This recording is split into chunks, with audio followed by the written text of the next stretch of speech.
श्री चैतन्य महाप्रभु के रूप में गौर पूर्णिमा के दिन यहाँ अवतरित होते हैं। कहाँ? नवद्वीप धाम में अवतरित होते हैं। और ये नवद्वीप धाम कहाँ है? आप सबको पता होगा, बंगाल में है।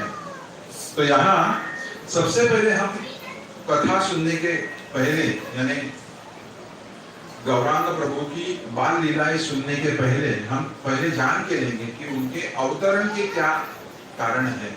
वो पहले जानकर हम लीलाओं के अंदर जाएंगे।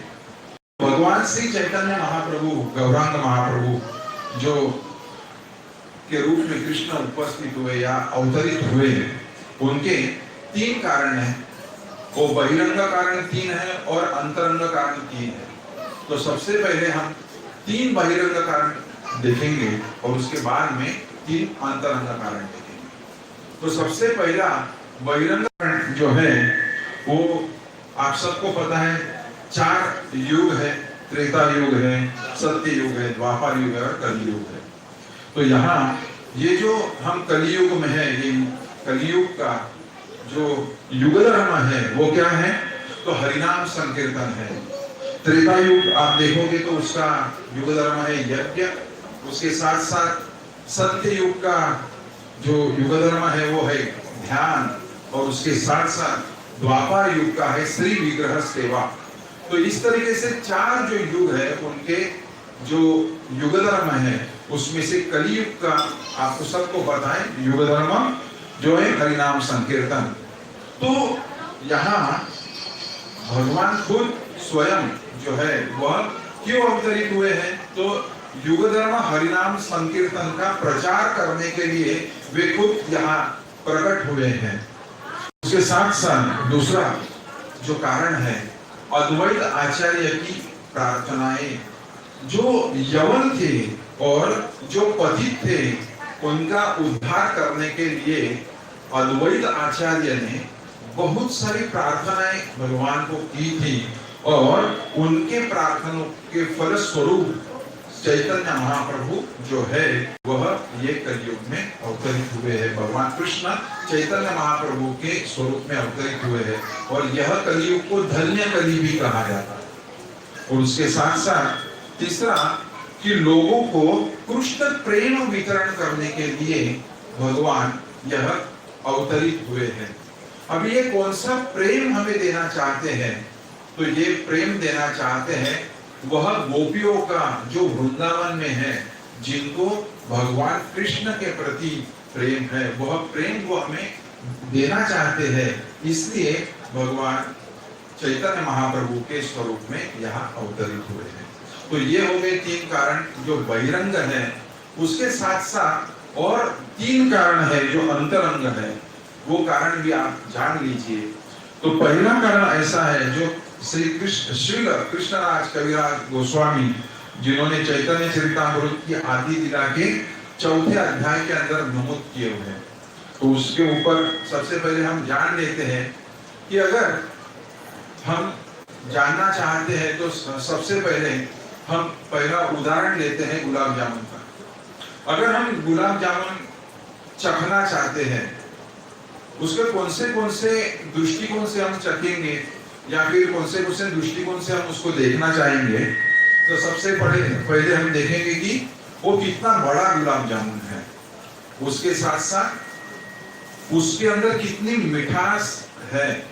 और तीसरी बात हम जानना चाहेंगे कि मेरी जीवा के अंदर ऊपर रखने के बाद में मुझे कैसा स्वाद आएगा और मेरी जीवा के अंदर ऐसा कौन सा एक हम बोलते हैं ना कि मैकेनिज्म है कि जिसके वजह से उसका मुझे आस्वादन होगा। तो यहाँ राधा रानी का प्रेम जो है वो प्रेम कितना गहरा है और कितना विशाल है वो भगवान स्वयं जानना चाहते हैं। उसके साथ साथ राधा रानी के प्रेम की मिठास कितनी है, क्या है, वे जानना चाहते हैं। और उसके साथ साथ मेरे अंदर ऐसा क्या है जो राधा रानी को आनंद देता है। तो इस तरीके से ये जो 3 कारण है जिसके वजह से भगवान जो है वह चैतन्य महाप्रभु के स्वरूप में यहाँ अवतरित हुए हैं। तो आप सबको पता होगा कि भगवान चैतन्य महाप्रभु जो है वो 1486 यानी 1486 में नवद्वीप धाम में, जैसे 2 दिन के बाद पौर्णिमा आ रही है, गौर पूर्णिमा आ रही है, और उसी दिन ग्रहण भी है। उसी दिन जब चैतन्य महाप्रभु अवतरित हुए थे, उस दिन भी वहां ग्रहण था, और उस दिन प्रभु जी जो है वह अवतरित होते हैं। किसके घर में? तो सची माता और जगन्नाथ मिश्र इनके घर पर वह अवतरित होते हैं। अभी सची माता जो है वो यशोदा माता का अवतार है, और जो जगन्नाथ मिश्र है वह नंद बाबा के अवतार है। तो यहाँ जो अवतरण होता है, वह अवतरण होते समय चंद्र ग्रहण था, और सब लोग, आप सबको पता है जब ग्रहण होता है तो वहां तो गंगा नदी बह रही थी, और गंगा नदी के अंदर सब लोग स्नान कर रहे थे, और स्नान करते समय सब लोग किसका नाम लेते हैं? तो भगवान का नाम लेते हैं। कैसा नाम लेते हैं? हरि हरि हरि हरि, सब लोग नाम लीजिए, हरि हरि हरि हरि हरि हरि हरि हरि हरि हरि हरि हरि। तो इस तरीके से सब लोग ग्रहण में भगवान का नाम लेते हैं। तो यहाँ हमने जो कारण बताए, जिसके अंदर युग धर्म जो है उसके अंदर हरिनाम का प्रसार करना था, तो मानो जैसे यहाँ चैतन्य महाप्रभु अवतरित हो रहे हैं, उसी समय उनका स्वागत ही हरि हरि हरि हरि हरि हरि ये भगवान के नाम से होना शुरू हो गया था। और यहाँ सारा जो वातावरण था वो हरिनाम से भर गया। तो यहाँ जो चैतन्य महाप्रभु है, वो चैतन्य महाप्रभु की माता जी का नाम था सची माता, और उनके पिताजी का नाम था नीलांबर चक्रवर्ती, और ये बहुत बड़े ज्योतिषी थे। और जब चैतन्य महाप्रभु बालक थे, तब उन्होंने उनकी पत्रिका बनाकर उनकी ज्योतिषीय गणना जो थी, वो ज्योतिषीय गणना उन्होंने शुरू कर दी थी। और तभी उनको पता चल गया था कि ये जो बच्चा है, छोटा बालक है, वो कोई साधारण बालक नहीं है। यह कौन है? तो ये बहुत ही शक्तिशाली है, और ये स्वयं नारायण यहाँ अवतरित हुए हैं। तो यहाँ इसीलिए ये जो नारायण है वो क्या करते हैं? वो पूरे ब्रह्मांड का भरण पोषण करते हैं, और इसलिए उसका नाम रखा गया विश्वंभर। तो चैतन्य महाप्रभु का पहला नाम जो उनके दादाजी की तरफ से मिला है, उसका नाम था विश्वंभर। उसके साथ साथ उन्हें दूसरे नाम से भी जाना जाता है, वो नाम है गौरांग। अभी उन्हें गौरांग क्यों जाना जाता है? तो उनका जो अंग है, वह अंग वो कैसा है? उनका अंग का वर्ण है गोरा, और इसीलिए उनके पिताजी जगन्नाथ मिश्र ने उन्हें नाम दिया गौरांग। उनका जो शरीर वो सुवर्ण कांति की जैसे था। उसके साथ साथ सीता ठाकुरानी जो अद्वैत आचार्य की भार्या थी, वह सची माता की अच्छी एक सखी थी, और ये दोनों ने चर्चा की कि चैतन्य महाप्रभु का जो जन्म था, यानी उनका अवतरण था, वो कहाँ हुआ था? नीम के पेड़ के हुआ था, और इसलिए उनका नाम दिया गया निमाई। तो इस तरीके से चैतन्य महाप्रभु के अलग अलग नाम, जैसे विश्वंभर है, गौरांग है, उसके साथ साथ निमाई है, ऐसे दिए गए।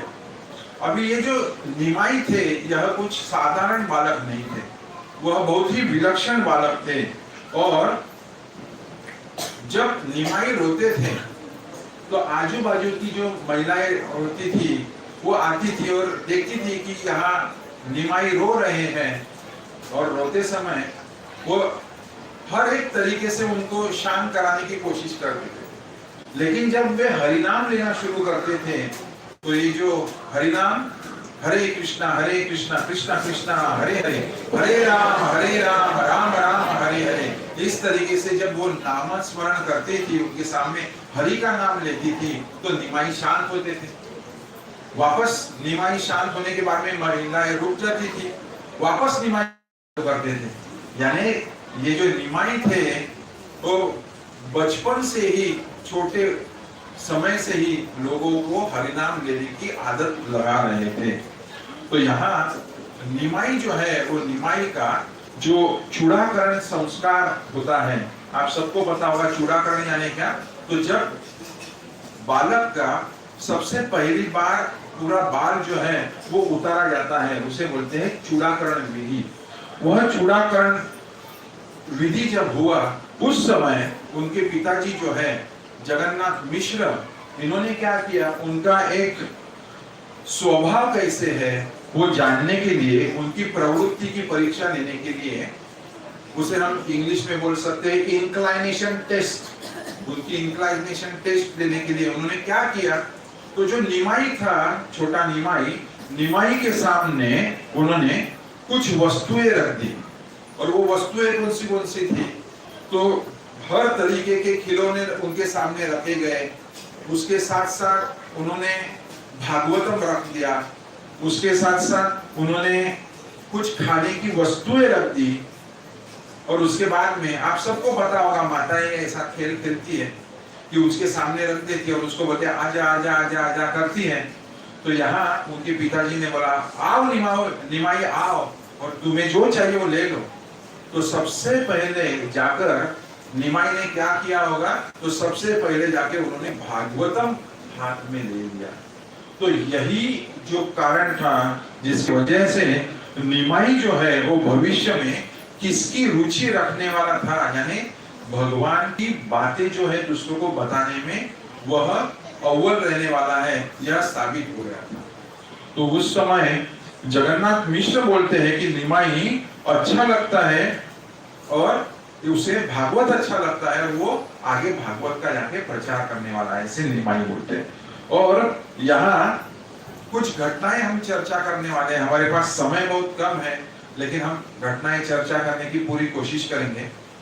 यहाँ जब निमाई थोड़े बड़े हो गए थे और उनके घर के आंगन में यहाँ वहां घूमते रहते, उस समय की एक बात है, जब वह आंगन में खेलते हैं उस समय क्या होता है, तो एक बहुत बड़ा सांप वहां आता है और वो सांप आकर उनके सामने रुकता है। वो कैसे रुकता है, तो कुंडली मार के उनके सामने बैठ जाता है। तो निमाई जो थे वो निमाई क्या करते हैं, वह जाकर वो कुंडली के ऊपर जाके लेट जाते हैं, मानो जैसे शेष नाग के ऊपर नारायण ऐसे लेट गए हो, वैसे वो जाके लेट जाते हैं। तो वहां घर में से कोई तो भी देखता है। आप जस्ट एक सोचो, इमेजिन करो आपके बच्चे के सामने या फिर आपके सामने भी सांप होगा तो आपकी हालत क्या हो जाएगी, दूर से ही हम भाग जाएंगे वहां से।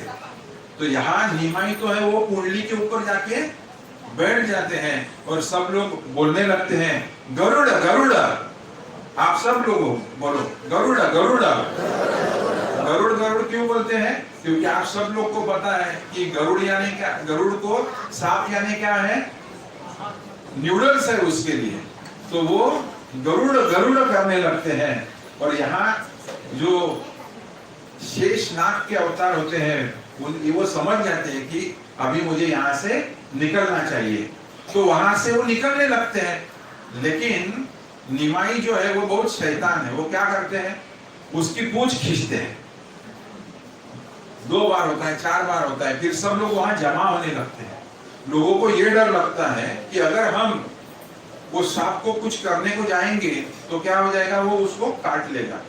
लेकिन उन्हें यह नहीं पता रहता है कि वो अनंत शेष भगवान का एक अवतार है।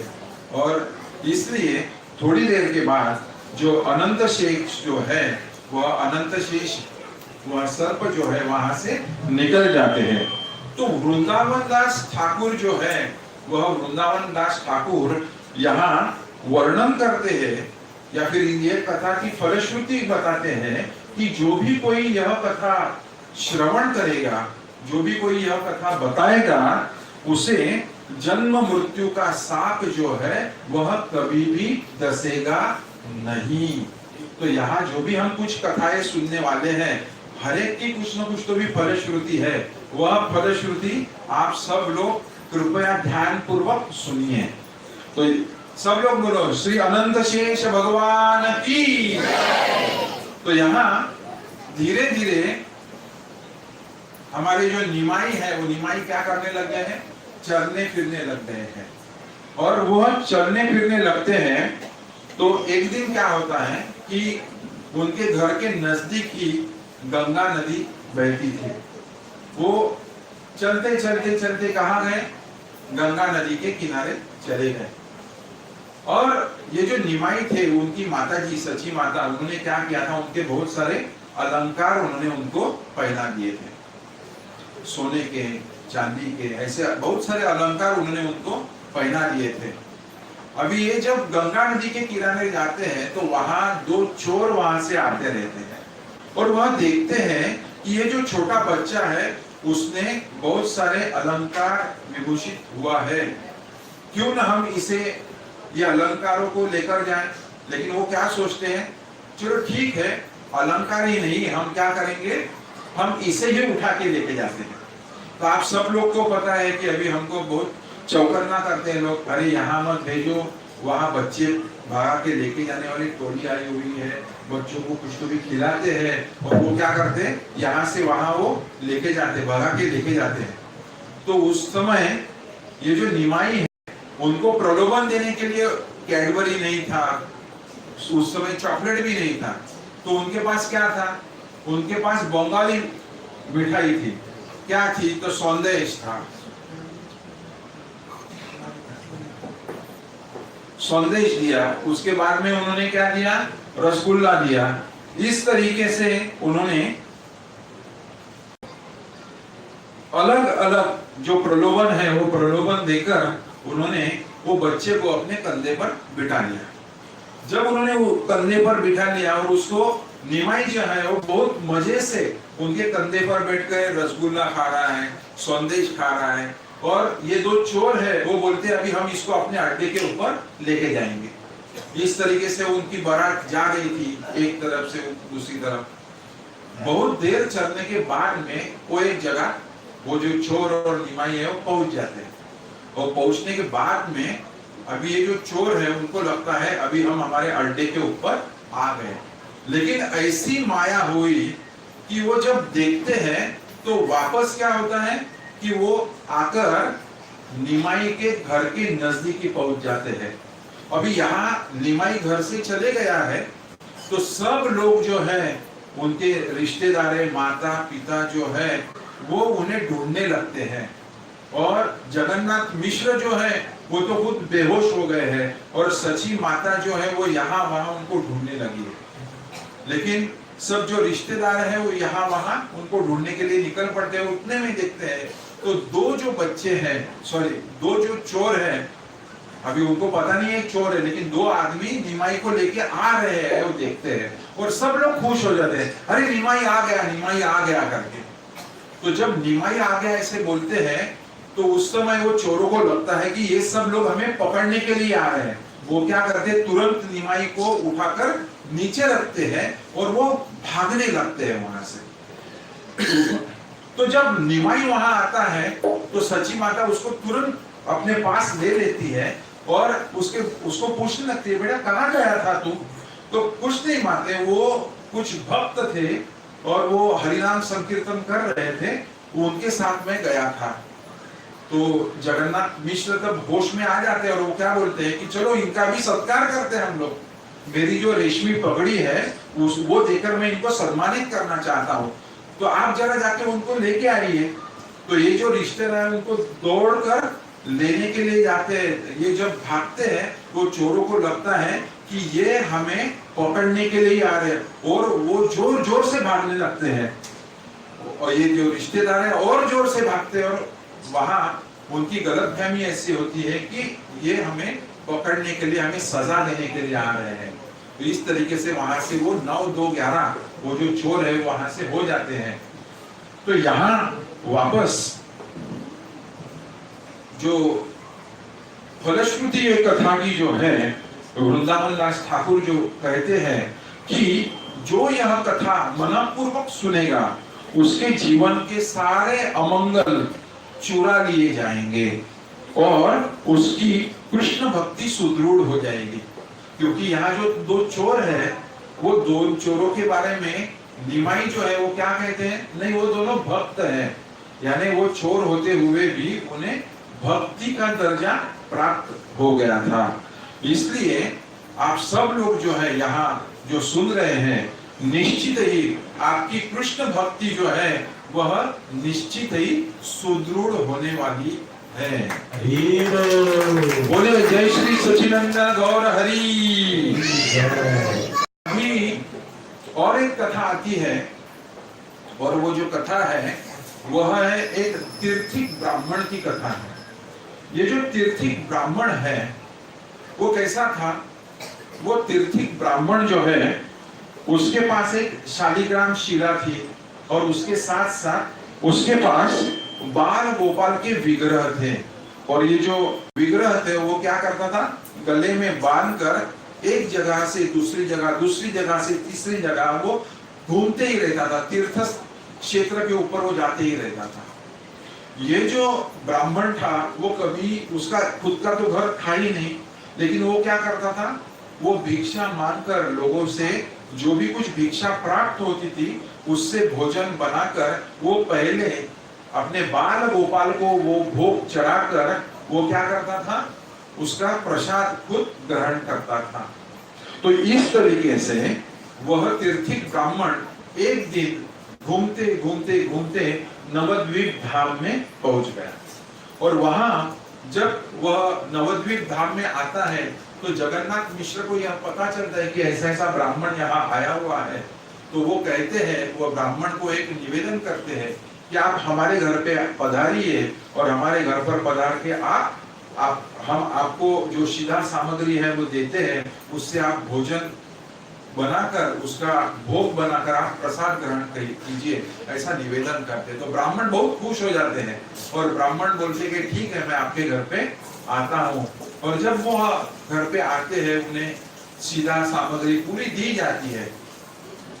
सीधा सामग्री देने के बाद में यहाँ ब्राह्मण क्या करता है, भोजन बनाते हैं और भोजन बनाने के बाद में वहाँ क्या होता है, वह भोग लगाने के लिए बाल गोपाल के सामने रख देता है।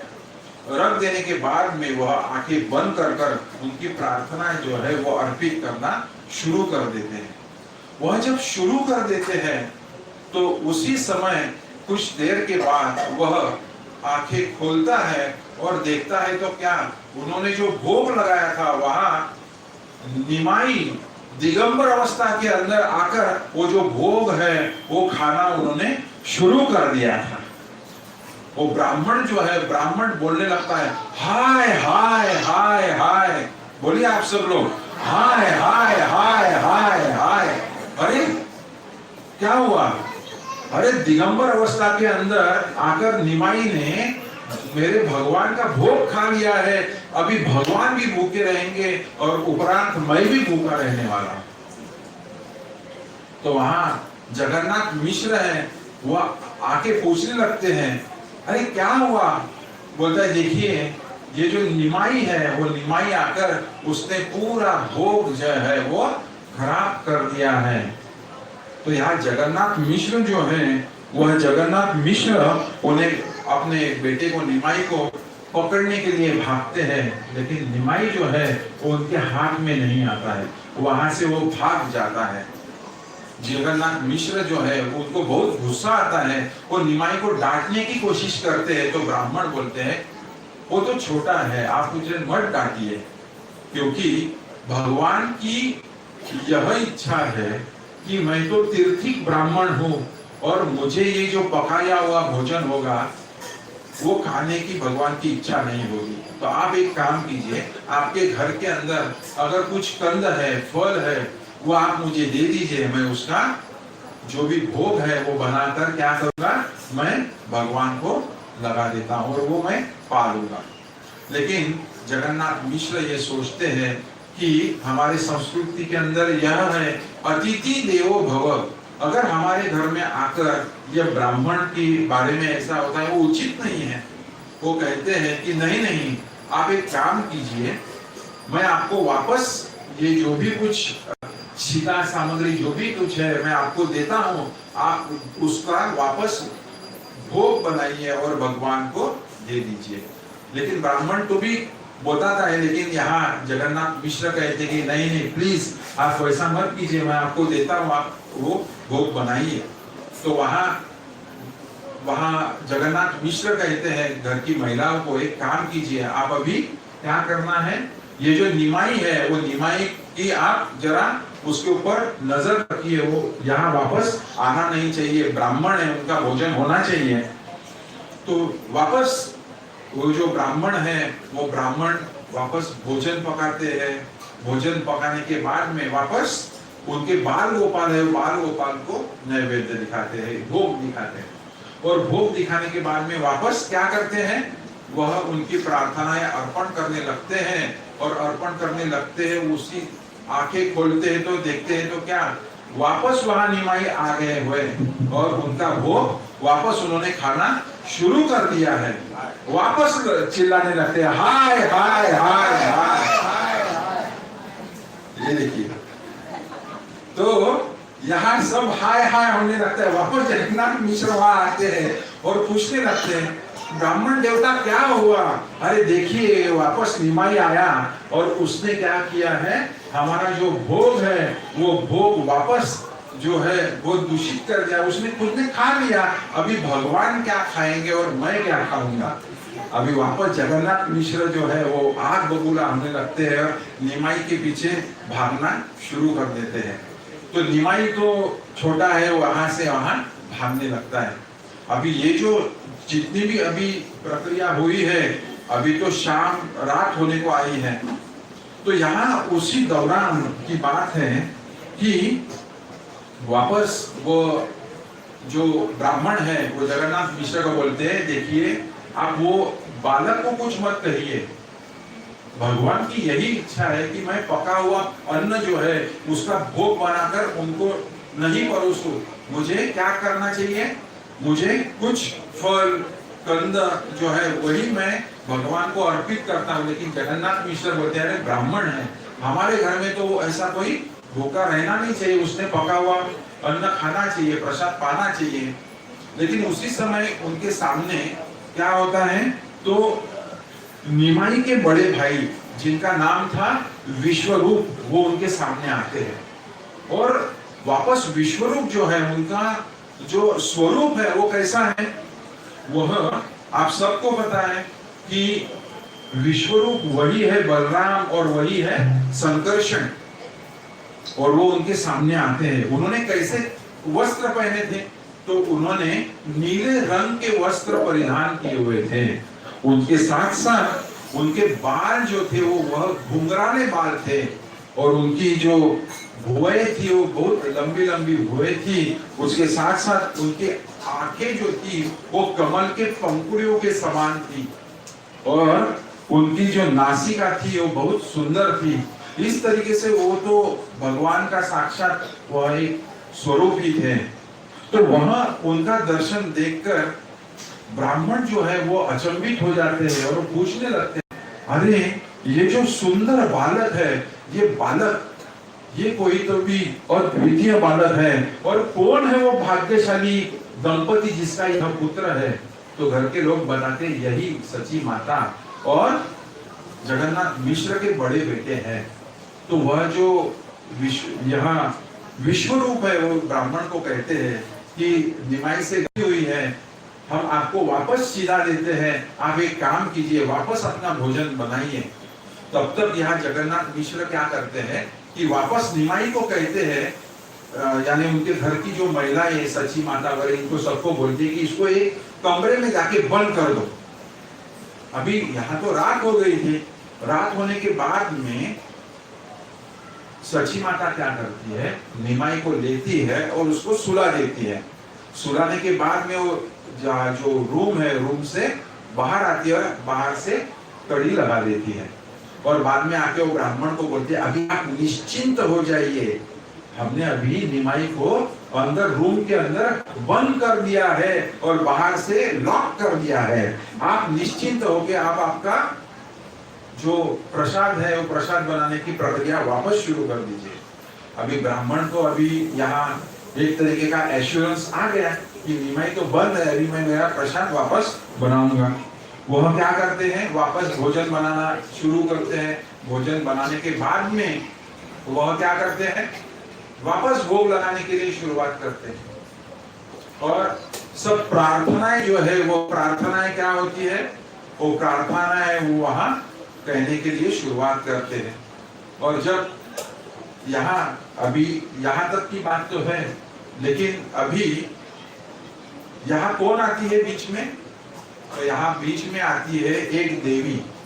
क्या पता है आपको कौन सी देवी आती है? तो वो देवी है निद्रा देवी, जो हमारे कथा में भी आती है। कुछ कुछ भक्त रहते हो बीच में ही निद्राधीन हो जाते हैं। तो ऐसे वो निद्रा देवी आती है और निद्रा देवी आने के बाद में घर के सभी जो है महिलाएं हैं, पुरुष वर्ग है, वो सब लोग सो जाते हैं। तो यहाँ जब ब्राह्मण प्रार्थनाएं जो है वो कहने के लिए शुरुआत करते हैं तो क्या होता है पता है आपको? वापस जो निमाई है, जो सोए हुए हैं, वो जग जाते हैं और जगने के बाद में वहां जाके वो वापस प्रसाद खाना शुरू कर देते हैं। तो यहाँ जो ब्राह्मण है वापस चिल्लाना शुरू करता है, हाय हाय हाय। यहाँ आप हाय हाय कर रहे हो, लेकिन वहां हाय हाय करने वाला कोई नहीं था, क्योंकि उनके ऊपर निद्रा देवी जो है वो बहुत प्रसन्न हो गई थी। और वो प्रसन्न होने की वजह से वहां हाय हाय किया तो भी कोई उपस्थित नहीं हुआ। लेकिन यहाँ जो भगवान है, भगवान ने वो ब्राह्मण को अष्टभुज रूप दिखाया। अष्टभुज रूप वो ब्राह्मण के सामने वो दिखाया। और वहां जो अष्टभुज रूप है उसके अंदर जो 4 हाथ है, वो 4 हाथ में क्या है, तो शंख, चक्र, गदा और पद्म, ऐसे 4 हाथों में है। और जो बाकी हुए 4 हाथ है दूसरे अंदर क्या है, एक दोनों के अंदर मक्खन है, जो मक्खन से मक्खन खा रहे हैं, और 2 हाथों में बांसुरी है। तो इस तरीके से जो अष्टभुज रूप है वो साक्षात भगवान ने वो ब्राह्मण को दिखाया। और वे वो विलक्षणीय जो उनका दर्शन हुआ, वो देखकर वो जो ब्राह्मण है उधर ही उसके होश हो बैठा, वो बेहोश हो गया। और बेहोश होने के बाद में कुछ देर के बाद में उसको होश आने लग गया, आया। और होश आते ही उसने क्या करना शुरू किया, होश आते ही उसने जो भी कुछ ऐसे प्रार्थनाएं थी, याद थी, वो प्रार्थनाएं भगवान समक्ष बोलना उसने प्रारंभ कर दिया। और वहां भगवान वो सुन लेने के बाद में भगवान उसे कहते हैं, मैं हमेशा आपके हाथ का भोजन खाते आया हूं, मैं हमेशा आपके हाथ का भोजन खाते आया हूं। और जब आप मुझे बुलाते हो तो मैं आके वो भोजन प्राप्त करके जाता हूँ। ये कुछ यही जन्म का नहीं है। तो जब द्वापर युग में भी जब आप नंद बाबा के घर आए थे तो इसी तरह की जो भी कुछ हमारी जो लीला थी वो लीला उस समय भी हुई थी। और मैंने आपको इसी तरीके से आपको थोड़ा परेशान किया था, लेकिन आप वह भूल गए हैं। ऐसा वह निमाई जो है वो ब्राह्मण को कहते हैं। यहाँ निमाई अभी वो ब्राह्मण को क्या कहते हैं, निमाई अभी ब्राह्मण को कहते हैं कि आप अभी यह नवद्वीप धाम के अंदर ही रहिए, यहाँ से आप कहीं भी नहीं जाएंगे। लेकिन आपको मैं एक बात बताना चाहता हूँ कि आपको मेरा ये जो दर्शन हुआ है आप किसी को भी नहीं बताएंगे। और अगर आप बताएंगे तो आपकी आयु जो है वह तुरंत कम हो जाएगी, यानी आपकी मृत्यु हो जाएगी। तो यहाँ ये जो ब्राह्मण था वो अभी जो भोग था उसके सामने, वो भोग उसने खाना चालू किया, उसके अंदर उसने एक चावल बनाए थे और चावल लेके पूरे शरीर को लगाना चालू कर दिया। वो जो उसको जो इतना आनंद हुआ था, वो आनंद की वजह से उसने पूरे शरीर को वो लगा दिया। और दूसरे दिन फिर जब जगन्नाथ मिश्र उनको मिलने के लिए आते हैं और जगन्नाथ मिश्र उनको कहते हैं कि क्या आपने भोग पाया? तो ब्राह्मण कहते हैं कि सफल हुईला भोग, यानी मेरा जो भोग दिखाया था वो सफल हो गया। और वो कहने लगता है जय बाल गोपाल, जय बाल गोपाल, कहिए सब लोग जय बाल गोपाल, जय बाल गोपाल। इस तरीके से वो जय बाल गोपाल करते रहता है। उस समय ब्राह्मण है जो दिल से बताना चाहता है, हृदय से बताना चाहता है आपके घर में कौन आया है, लेकिन वह कह नहीं पाता है। क्यों नहीं कह पाता है? क्योंकि वह भगवान के वचनों से बद्ध हो गया है। इस तरीके से जो निमाई है, यह निमाई की बहुत सारी लीलाएं हैं। और एक लीला मैं आपको बताना चाहता हूं। वो लीला ऐसी है कि जो निमाई है एक दिन अपनी सखाओं के साथ, उनके जो समवयस्क जो है, वो समवयस्क उनके जो मित्र सखा है उनके साथ गंगा नदी के किनारे के ऊपर जाते हैं। और गंगा नदी के किनारे के ऊपर जाने के बाद में वह खेलते रहते हैं। उन्हें उस जगह कुछ कुत्ते के पिल्ले जो है वह दिखते हैं। आप सबको पता है यहाँ जितने भी छोटे बच्चे बैठे होंगे उनको कुत्ते के बच्चे अगर दिखेंगे तो वो क्या करते हैं, उनको तुरंत ले लेते हैं और लेने के बाद में उनके साथ खेलना शुरू करते हैं। और घर पे वह क्या करते हैं, मैं इसको अभी घर पे लेके जाऊंगा, उसको बड़ा करूंगा, मेरे साथ रखूंगा, ऐसा वो क्या करते हैं, वो सब उसके पीछे पड़ते हैं। तो यहाँ जो है एक सुंदर सा कुत्ते का बच्चा जो है वह पिल्ला है, वह क्या करते हैं, निमाई तुरंत ले लेते हैं और उसके सखा जो है उनके साथ झगड़ा करने लगते हैं। अरे क्या आपने ये बच्चा लिया, हमें यही चाहिए था। आप देखते हो अगर वो कुत्ते के बच्चे के छोटे छोटे बच्चे रहते हैं और वो बच्चों के अंदर आप देखोगे तो वहां जो भी कुछ अच्छा लगता है, आपको लगता है कि उसे तुरंत हम रख लेंगे। तो एक ही बच्चे के पीछे सब लोग अपना दिल न्यौछावर करते हैं, ऐसा होता है। तो ये जो निमाई है वो कुत्ते का बच्चा लेकर घर पर आते हैं। घर पर आने के बाद में जो सची माता है वो कहती है कि अरे कुत्ते का बच्चा आपने घर पे कैसे लाया? अरे हम ब्राह्मण हैं। अभी देखिए 500-550 साल पुरानी यह कथा है। सची माता कहती है अरे हमारे घर में हम कुत्ता नहीं लाते हैं। अभी भी हमारे घर में यह प्रथा चलती है कि पहली जो रोटी हम पकाते हैं वो रोटी किसको देते हैं, हम गाय को देती है। और बाकी के आखिरी रोटी जो रहती है हम किसको देते हैं, कुत्ते को देते हैं। तो आप तो कुत्ते को घर में लेके आ गए। कुत्ते को कहाँ रखना चाहिए? कुत्ते को आपने अपने जो घर की चौखट है उसके बाहर रखना चाहिए। जैसा आप लोगों को पता है हमारे घर के अंदर हम जो चप्पल है वो चप्पल कहाँ रहते हैं, घर के बाहर रखते हैं, घर के अंदर नहीं लेके जाते हैं। उसी तरीके से वो जो कुत्ता है उसका हम सम्मान करते नहीं, ऐसा नहीं है, हम उसका सम्मान करते हैं, लेकिन उसको कहाँ रखना चाहिए, उसको घर के बाहर ही रखना चाहिए। तुझे उसको जो भी खिलाना है, पिलाना है, जो भी कुछ करना है वो घर के बाहर कर, मैं सब तुझे दूंगी। लेकिन निमाई जो है वो निमाई बोलता है नहीं नहीं माँ, मैं उसको घर के इधर ही रखूंगा, चाहे अगर आप उसको नहीं रखती हो तो मैं घर के बाहर निकल जाऊंगा। तो अभी यहाँ माँ का हृदय है, अगर ये घर के बाहर निकल गया तो क्या हो जाएगा? तो ठीक है, उसको अनुमति नहीं देती लेकिन उसको ना भी नहीं बोलती, वो घर के बाहर रख देती है। घर के बाहर रखने के बाद में जो निमाई है उसको क्या करता है, उसको बांध के रखता है क्योंकि वहां से दूर निकल ना जाए इसलिए। और वो माता को क्या बोलता है कि माता मैं जरा गंगा में जाके स्नान करके आता हूँ, आप ये जो कुत्ता है उसके तरफ आप ध्यान दीजिए। तो जो सच्ची माता है वो क्या करती है, वो कुत्ते के पिल्ले को रिहा कर देती है, उसे बंधन से मुक्त कर देती है। और उसके बाद में निमाई जो है, निमाई आके देखते हैं तो वहां रस्सी है, लेकिन वो कुत्ते का पिल्ला बच्चा है वो गायब है। वो सच्ची माता से झगड़ा करने लगता है, माता आपने वो कुत्ते के बच्चे को छोड़ दिया, ये अच्छा नहीं किया, ऐसा कर वो रोने लगता है। अभी रोने तो लगता है, लेकिन अभी उसको क्या करना है, वो कुत्ते के बच्चे को वापस ढूंढने के लिए जाता है। और वो जब ढूंढने के लिए जाता है तो वहां वो कुत्ते के बच्चे की, पिल्ले की वहां मौत हुई रहती है, वह मर जाता है। लेकिन उसी समय